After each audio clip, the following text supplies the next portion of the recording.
Topping today's news, not just tourism arrivals, but foreign investments are also up this year. National Security Minister debunking some of the findings by the United Nations Human Rights Group, Detention and Prisons. And Deltec awards a young Bahamian entrepreneur $10,000 to assist his seafood production company.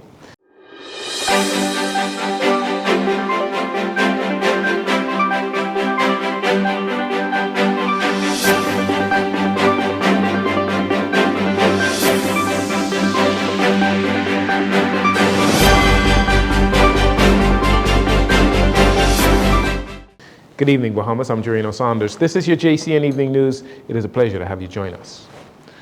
The government has over $7 billion worth of new investments lined up for 2024. This coming from Minister of Tourism, Investments and Aviation, Deputy Prime Minister Chester Cooper, who says although this has been a record year for tourism, investments are also booming. Last week we broke ground on Legendary Marine, which is going to be a significant investment for the east of New Providence.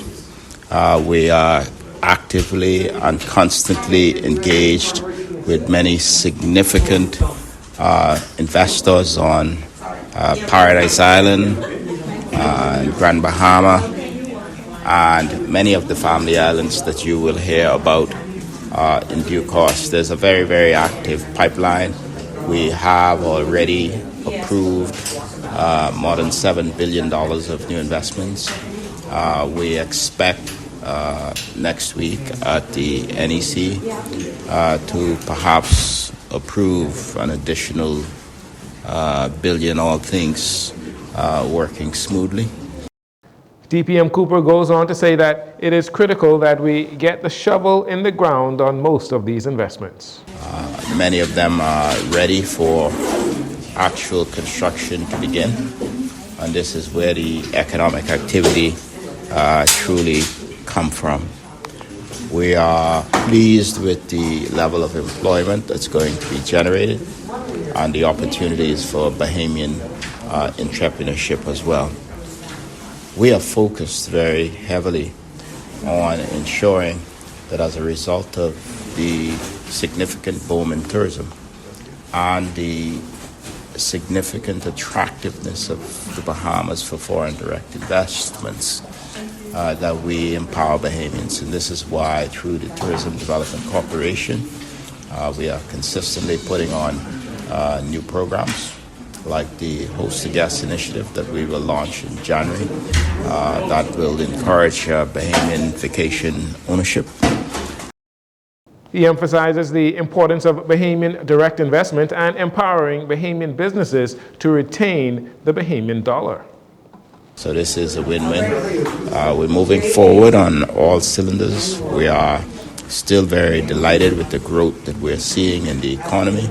Unemployment is at its lowest in 15 years, and all because of the great work that our Prime Minister has done at home and abroad in declaring our country open for business, and for the significant work that's being done by Team Tourism and, of course, the Bahamas Investment Authority.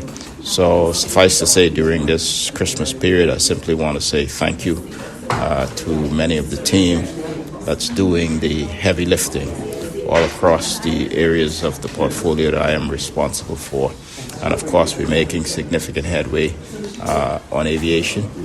We expect the construction of the Exuma Airport to resume shortly. And we are targeting and focused on getting Cat Island, Grand Bahama, North Eleuthera, Black Point Exuma, and Long Island going as priorities. Currently, the country is receiving $3 to $4 billion worth of investments on a yearly basis. The official opposition continues to be concerned about the late monthly fiscal reports, according to Shadow Minister of Finance, Kwesi Thompson, late by 2 months. In his statement, Mr. Thompson goes on to point out that at least 4 reports are still significantly overdue. He said the ongoing failure of the government to publish these reports in a timely manner diminishes the credibility of the reported information. Mr. Thompson states that the opposition is concerned that the value-added tax collected did not meet the expected targets, while demanding that the government explain what effects last year's underperformance of VAT will have on the projections for the current year, and what does this mean for the economy moving forward. Mr. Thompson again calls upon the government to curtail unnecessary spending, especially on traveling. Despite these concerns, Mr. Thompson admits that the latest report confirms the country continues to benefit from the ongoing economic recovery, which he credits to the F&M. There has seemingly been an ongoing power struggle in the hierarchy of the Free National Movement, with the intensity reaching a boiling point following the failed West Grand Bahama and Bimini by-elections. Detractors of party leader Michael Pintard look to force a convention where it is believed former leader Dr. Hubert Minnis will challenge Mr. Pintard for the leadership of the party. On Wednesday, while at the groundbreaking for the legendary marina in southeast New Providence, Prime Minister Philip Davis was asked to share his thoughts on the current infighting in the opposition. Well, I don't get in other people's business, but I'll just remind them of the admonition given to the House of Assembly yesterday by our chaplain, that a house divided could never stand. And I don't think that means success if they're divided.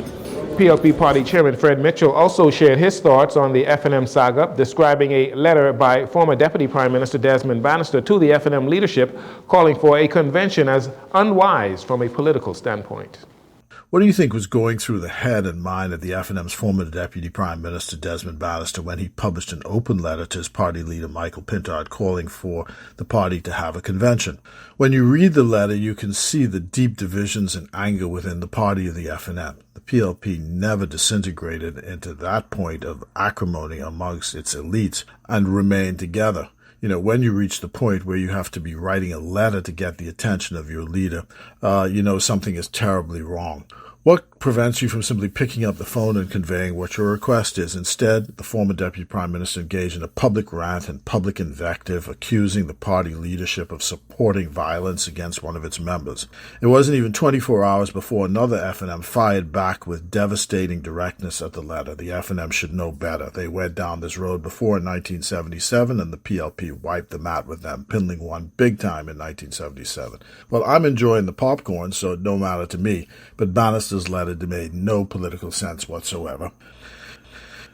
Meanwhile, on Wednesday, while responding to reporters outside the House of Assembly, Mr. Pintard suggested he has a majority support of members in the Free National Movement, as there have been no formal opposition to his leadership presented to the party's Central Council. He said the F&M would have a convention between February and October of 2024. Though he responded Friday to questions concerning the country's detention centers and prisons following a report by the United Nations Working Group on Arbitrary Detention, Minister of National Security Wayne Munro again addresses the working group's report, where several concerns were raised. On the sidelines of a press conference at the police headquarters, the Minister of National Security went into further details regarding the report, which identified problems with both the police and immigration officers and their handling of illegal migrants, including arrests, warrants, lengthy detentions, and bail, among other issues. The originating document for everyone arrested is a detention record that tells you why you're arrested and all of that. Now, in my former practice, I may say the police were making up why they were locking you up. But there's something on the paper that tells you why they say they're locking you up. And right below that, that you're required to sign, tells you about your right to counsel. And so, on first blush, and I don't want to do what they did, which is to judge somebody without being fair.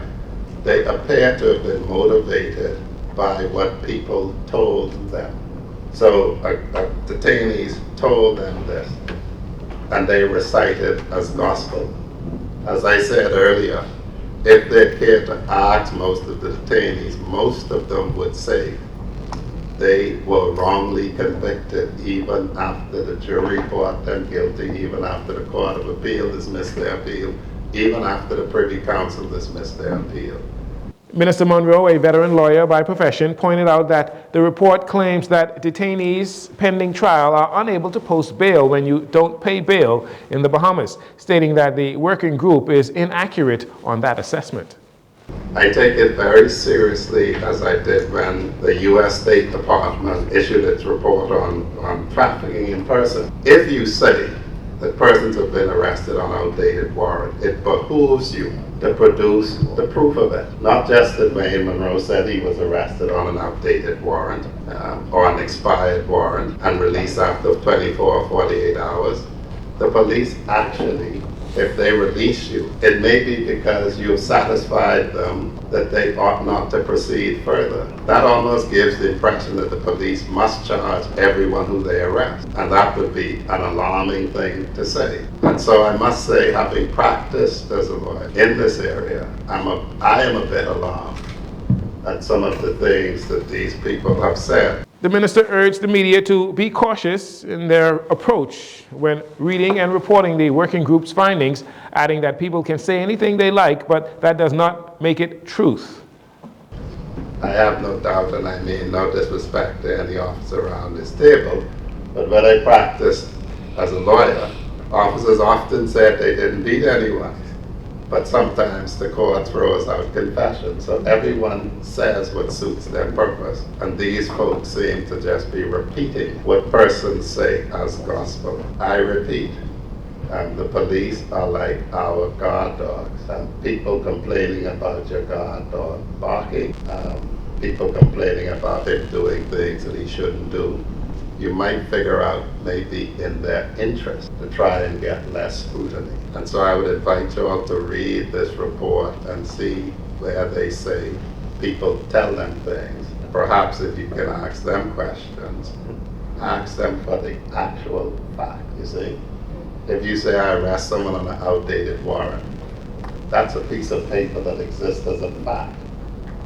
I'm not a betting man, but I'm almost willing to bet that they didn't look at one actual warrant.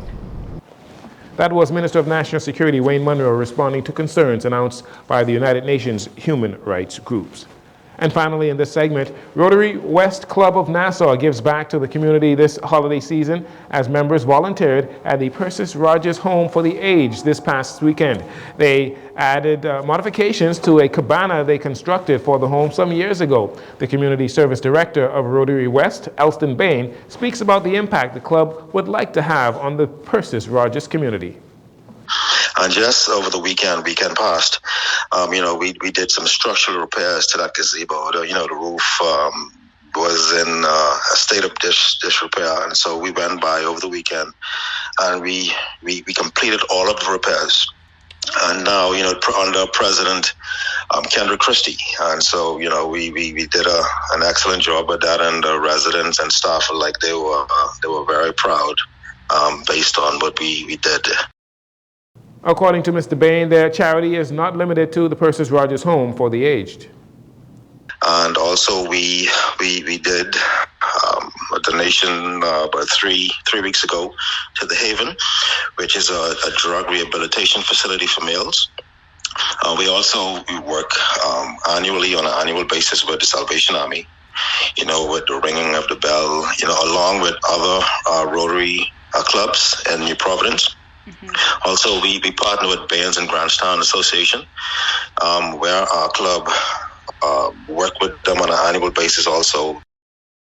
Members of Rotary are once again reminding you to lend a hand where needed and give back to those who need it during this holiday season. We'll take a break here. We'll be right back after these commercials.